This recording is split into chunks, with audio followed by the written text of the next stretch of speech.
Our visiting members of the local law enforcement and our state and federal agencies have gathered together, and we'll be briefing you on the events of Saturday and updating you on the circumstances and situations surrounding those events and where we're at today. Following their comments, we'll be limited on time. We will answer a few questions, but for those of you that were here yesterday, we ask that you work with us and raise your hand so that we can answer your questions and we remain in some sort of order as we're outside and it may be difficult to hear. So just be patient with us, and if you please raise your hand. If it gets out of hand, we won't be able to answer any questions. So I'll be back momentarily. Thank you. We're going to begin with the Chief of Police, and then we'll have the head of each agency here, one from the FBI,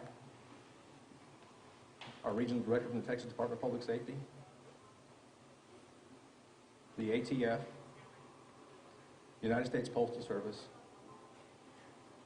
the Chief of Police for Midland, the Chief of Police for Odessa, and our local sheriff here in Ector County.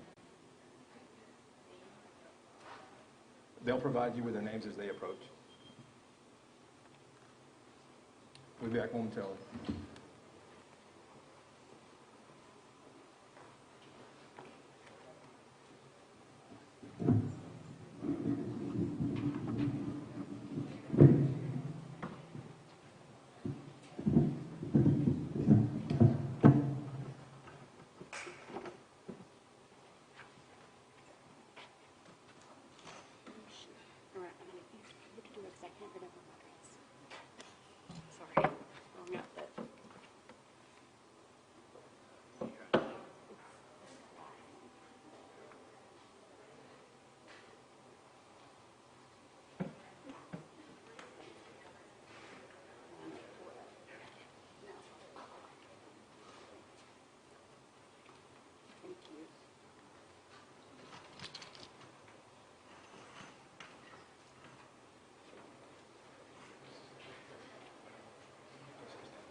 Like,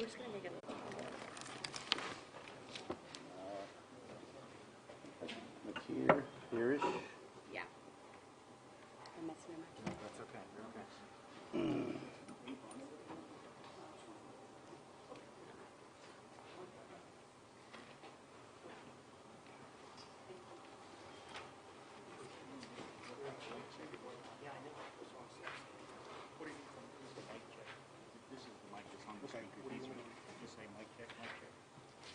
Mic check.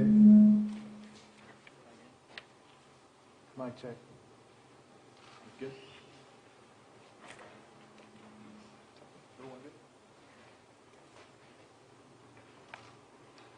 Good afternoon.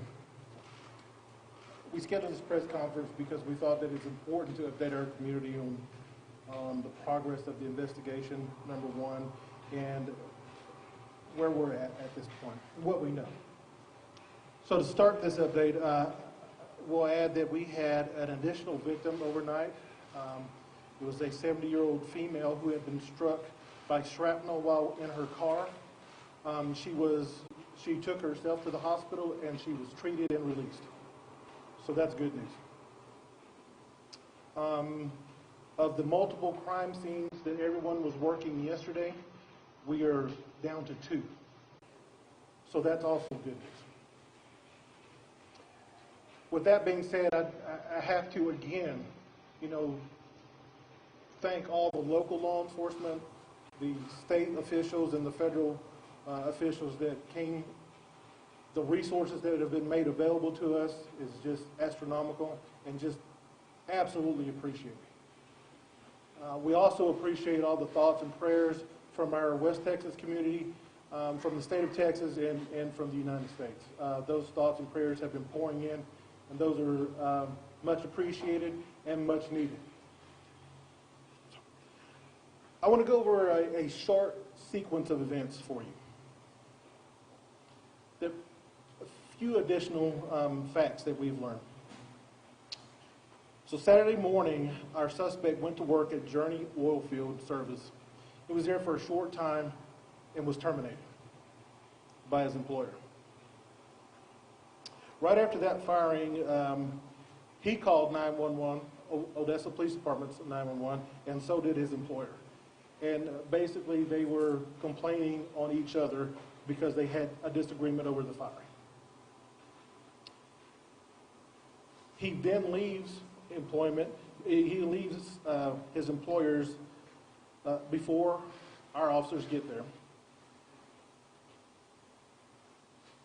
At some point in that, let me back up, not at some point, but a short time before he makes contact with the DPS trooper, he actually calls the FBI National Tip Line, but makes no threats of any type of violence. The DPS trooper contacts him not knowing any of this and attempts to make a traffic stop for a traffic violation. Again, there's no such thing as a routine traffic stop.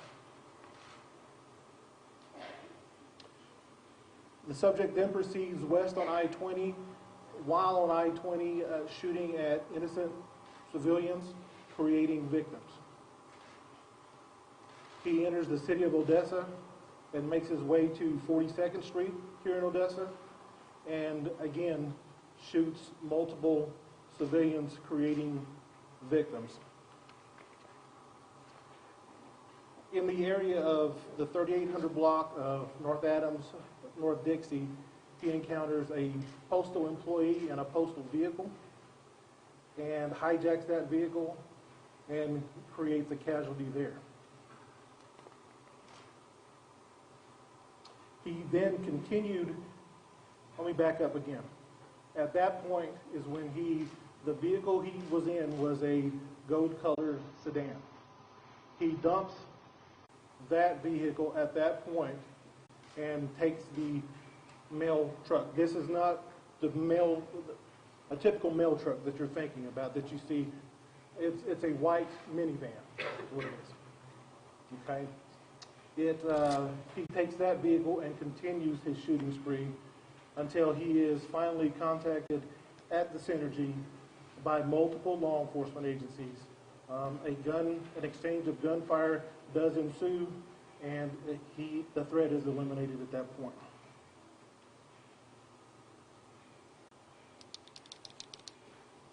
Please understand that this has been a tremendous collaborative effort. The initial response, number one, by several law enforcement agencies, and obviously you see the number of local, state, and federal agencies here now, and that's, again, awesome. And we'll take questions at this point. Essentially, a neighbor of police who said that about a month ago, he pointed a rifle at her. She called police. Police did not respond. Do you have records of that? Have you been called out to the phone before? His residence is actually in Ector County and not in the city limits of Odessa, so I'll defer that question to the sheriff. We can't find any reports of her calling in at this time. We're researching that. We will release that information when we find it, if we find it. Sure. Sir, the governor has said that a bill, the background check in Texas, is that true? And if so, how did you get the firearm? I have no idea how he came into possession of this firearm. The ATF is doing that part of this investigation, and as far as I know, at this point in time, that has not been determined. Is there an ATF representative that would like to respond to that?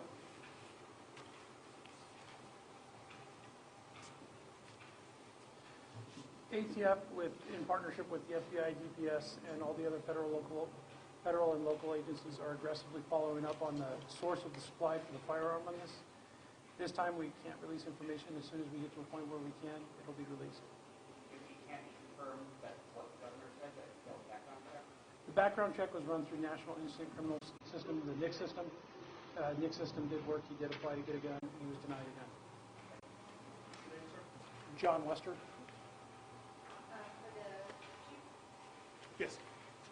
You explained what happened in between. So in the morning, there are complaints filed against him, and there's obviously arguments between employers.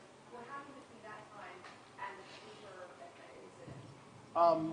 There are reports of people citing him with a handgun, with a rifle. Those reports did come in. Officers did respond to those areas, and he was just gone. We were unable to locate him. Was it hard to keep up with him and how quickly he was moving? Absolutely, it was. What was the nature of this dispute? I can't tell you that at this point. There was a disagreement, and again, he was terminated from employment. That's all I can tell you. Follow-up, were the employees have to evacuate the premises out of fear that, was there any reason that they didn't clean out that information? My understanding is they did not evacuate. Following up on that, how long was he employed by this person that had fired him? And was he fired from a previous position within the past few weeks or months? I don't have that information for you right now, but we will follow up with that and get that to you. I believe that is I have heard that is probably true, yes. That he had been previously fired from a different position? From a different employer.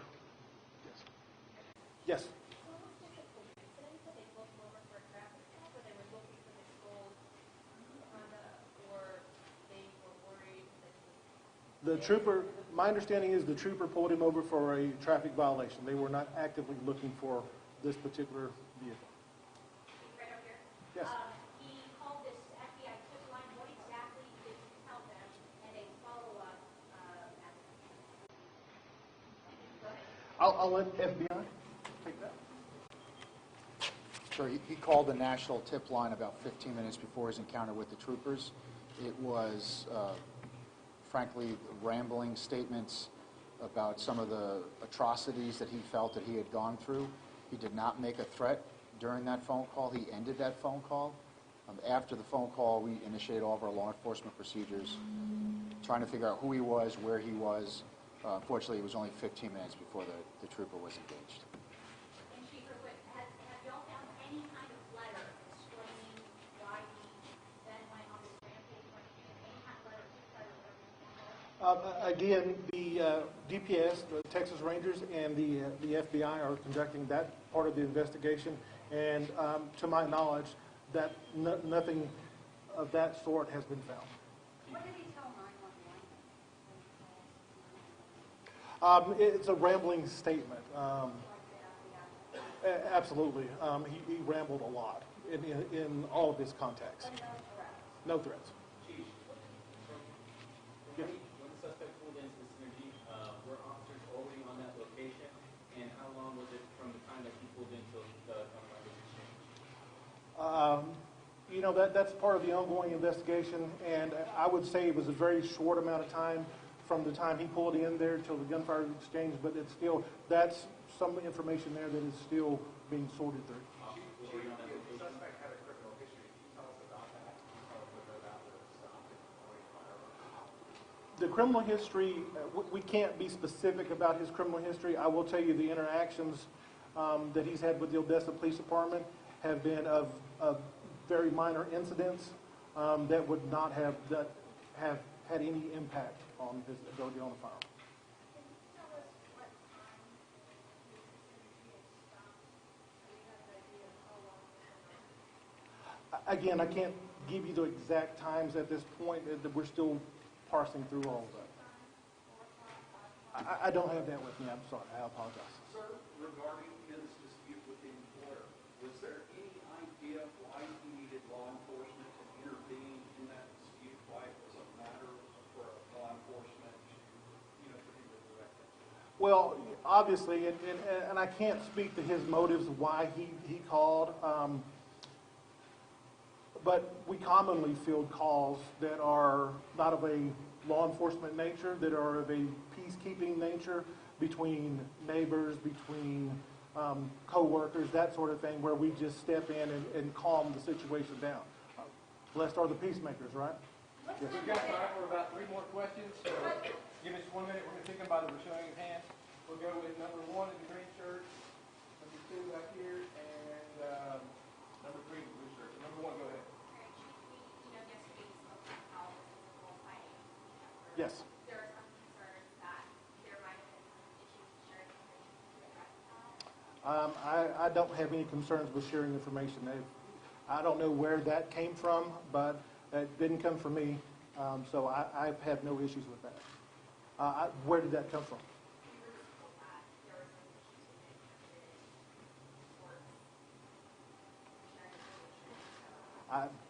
To my knowledge, I have had no issues. Was there a voter issue? Or like, and was, and we have. We're gonna go with the second question, ma'am, over here. I think what she was trying to say was, when listening to the scanner recordings after they were released, I think there was some trouble communicating with NPD and OPD, maybe because of the encrypted messages that were in there. Do you guys ever plan on maybe sharing your radio stream at all? It's funny that you ask. I have had conversations with Midland Police Department over joining the radio system. So yeah, that is something that should happen in the future. And last question, the gentleman in the blue, sir. Yeah, Chief, quickly, I'm just wondering if you can tell us whether there's any evidence of planning, whether you had the gun with him already when he was fired on Saturday morning, and also I'm just wondering what are the two scenes that you're still working on?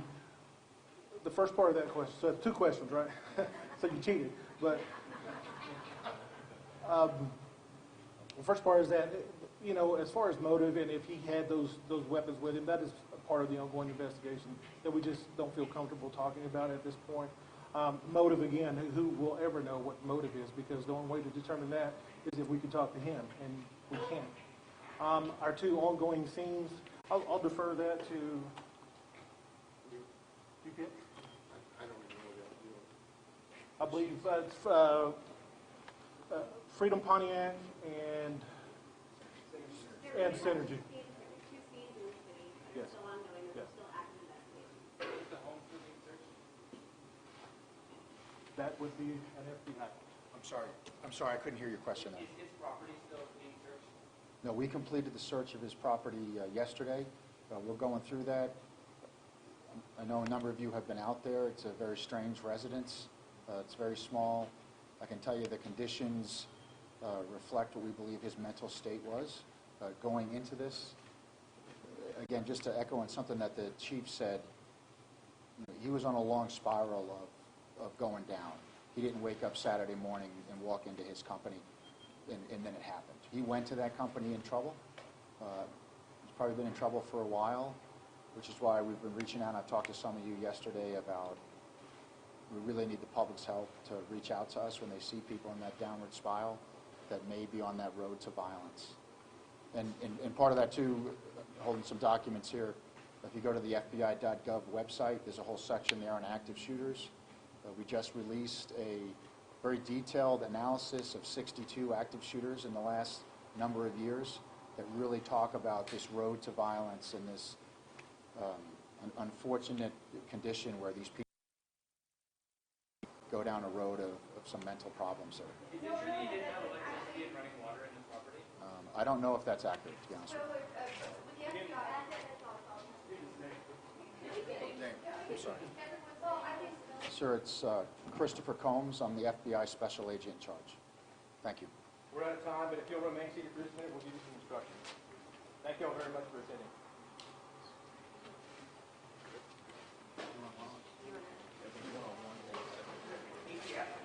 We're going to break and do so. If y'all just keep your seats, we're going to give them a break and allow some one-on-one interviews. But we're going to break you up into groups because there's so many of you. So if you'll just give us a moment, we'll get to that in just a second. Just keep your seats.